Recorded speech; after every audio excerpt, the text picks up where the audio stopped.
When 18-year-old Conrad Roy III was found dead in his truck at a Kmart parking lot from carbon monoxide poisoning, the initial assumption was that he had tragically taken his own life after a long struggle with depression. But soon, the spotlight turned toward Michelle Carter, his long-distance girlfriend, and a series of text messages that would shock the nation.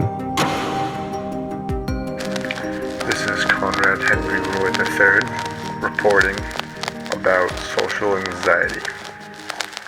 To understand the tragedy that unfolded, we need to look at the lives of Conrad Roy and Michelle Carter. Conrad Roy, an 18-year-old from Mattapoisett, Massachusetts, appeared to be a normal teenager. He was bright, loved boating, and came from a tight-knit family. But not many people knew that Conrad had been struggling with depression and social anxiety for years. He had a history of mental health issues, with several prior suicide attempts. Michelle Carter, on the other hand, was a high school student from Plainville, Massachusetts. She appeared to be the girl next door, popular, athletic, and friendly. But like Conrad, Michelle struggled with her own demons. The two met in 2012 while on vacation in Florida, and though they lived an hour apart, they maintained a long-distance relationship primarily through text messages and phone calls. In the beginning, their relationship was like many teenage romances. They offered each other words of encouragement and shared their struggles.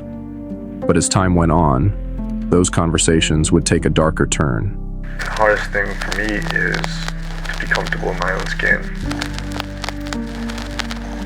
By early 2014, Conrad's mental health was worsening. He confided in Michelle about his suicidal thoughts, and instead of offering help, Michelle seemed to encourage him to go through with it.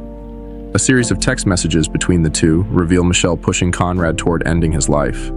She repeatedly told him that it was time and that he would finally be free. "The time is right and you're ready. Just do it, babe." Conrad was deeply conflicted. He oscillated between wanting to live and feeling as though suicide was his only escape. A lot of people tell me that I have a lot going for me. I have to be happy. I have to be happy. On July 12, 2014, Conrad Roy took his truck to a parking lot behind a Kmart in Fairhaven, Massachusetts. He hooked up a gas-powered water pump to fill the truck's cabin with carbon monoxide. At some point, he left the truck panicking and called Michelle. But instead of urging him to stop or to seek help, she told him to get back in and finish what he had started. That phone call, along with hundreds of text messages exchanged in the days and months leading up to it, became the cornerstone of the prosecution's case against Michelle Carter. But no one knew about that final call until Michelle revealed it to a friend months later. In February 2015, Michelle Carter was charged with involuntary manslaughter in connection with Conrad's death.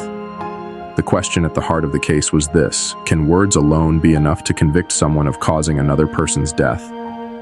In a case that captivated the nation, Michelle's defense argued that Conrad was ultimately responsible for his own death. After all, he had attempted suicide before, and no one physically forced him into the truck. Prosecutors pointed to the fact that Michelle had known exactly where Conrad was and did nothing to help him, even when she knew he was dying. She instructed Mr. Roy to get back into the truck, well knowing of all of the feelings that he had exchanged with her, his ambiguities, his fears, his concerns. Carter's friend Samantha Boardman read aloud in court the texts Carter had sent her, which seemed to indicate she was remorseful. "I knew he would do it all over the next day, and I couldn't have him live the way he was living anymore. I couldn't do it. I wouldn't let him. I should have done more, and it's all my fault because I could have stopped him, but I didn't." During sentencing, members of Roy's family addressed the court. Roy's father called the late teen his best friend, saying, "Michelle Carter exploited my son's weaknesses and used him as a pawn." My son was my best friend. Through the height of his depression, I was by his side trying to build his spirits and to affect his behavior positively, striving to lead him towards the bright future that was before him. How could Michelle Carter behave so viciously and encourage my son to end his life? Where was her humanity? He added.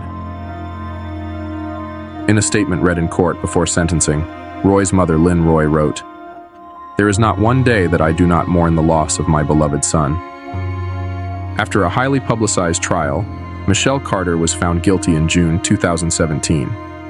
The judge ruled that her conduct was reckless and that her words, particularly during that final phone call, had directly contributed to Conrad's death.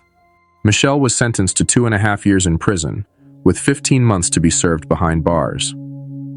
The Michelle Carter case shone a spotlight on the complexities of mental health and the influence of technology. Both Michelle and Conrad were teenagers struggling with profound emotional issues, and their relationship, largely conducted through text messages, was a toxic mix of codependency and manipulation. According to experts, the digital age has made it easier for vulnerable individuals to seek support online, but it has also introduced new dangers. Conrad's mother, who remarried in 2020 to become Lynn St. Dennis, began working with Massachusetts state lawmakers in 2019 to make suicide coercion a crime punishable by up to 5 years in prison. If passed, Massachusetts would become the 43rd state with such a law. After the trial of Michelle Carter, the story was revisited several times in popular media. In 2018, Lifetime released the scripted telefilm Conrad and Michelle, If Words Could Kill. In 2019, HBO aired a two-part documentary, I Love You Now Die, The Commonwealth versus Michelle Carter.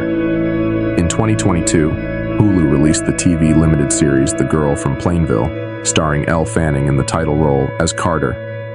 Carter has not spoken about the case since her release.